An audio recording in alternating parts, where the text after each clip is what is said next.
ليلة سقوط البرنس نسيم حميد.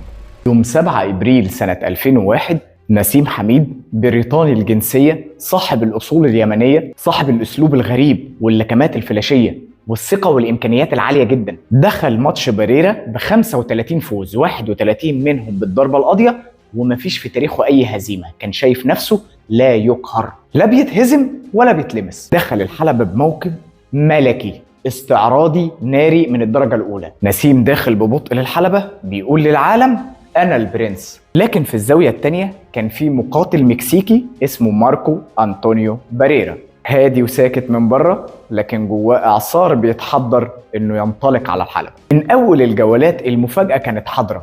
باريرا ما لعبش كعادته في الهجوم على خصومه، غير الأسلوب اللي كان مستعد ليه نسيم إنه يلعبه بيه، قلب الأسلوب 180 درجة، بدأ يدافع ويصد ويقطع حركات وهجوم نسيم واحدة واحدة.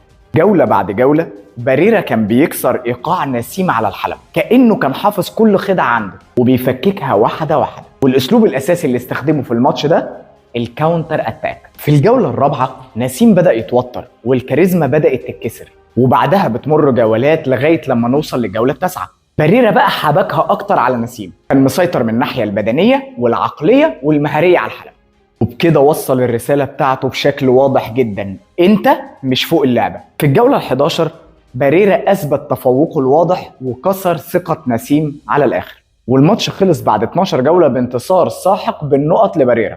طب ونسيم ايه اللي حصل له؟ بعد المرحلة الفاصلة دي كان فيها بداية التصالح مع الواقع. قال ان الهزيمة كانت نداء لانه يفوق، واداته دفعه انه يفكر في حاجات ممكن تكون بالنسبه له اهم من لقب الامير على الحلبة. بعد كده بتيجي مرحله الاقرار بالمسؤوليه والنضج، واللي عبر فيها عن تقديره لباريرا وما عادش يبرر الهزيمه باي اعذار. احنا كجيل في الملاكمه، وكمان الاجيال اللي سبقتنا والاجيال اللي بعدنا، كلنا متفقين على حب البرنس نسيم حميد، الأسطورة صاحب أسلوب اللعب الممتع والرشاقة على الحلبة. لكن في شخصية الملاكم على الحلبة دايما في طابع بيميل عليه، أو شخصية هو اللي بيختارها. وركزوا في الكلمتين دول عشان مهمين قوي.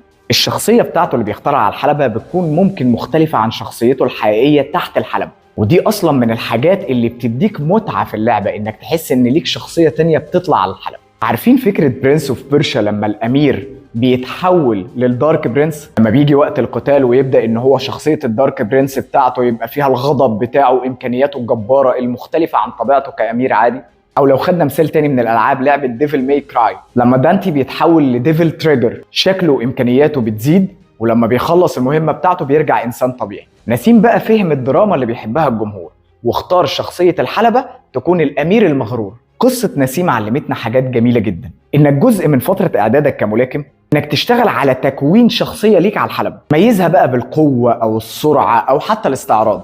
بس الدرس المهم اللي بنتعلمه واحنا شغالين على الشخصية اننا نبعد عن فكرة الغرور. فخلي بالك علشان الغرور ممكن ياخدك لنقط مفيش فيها سقف، وفي نفس الوقت هو ملوش ارض ثابتة، فممكن في لحظة تلاقي نفسك في القاع. فخلي بالك وحط تحت النقطة دي 100 خط، وخليك فاكر انك انت بطل قصتك.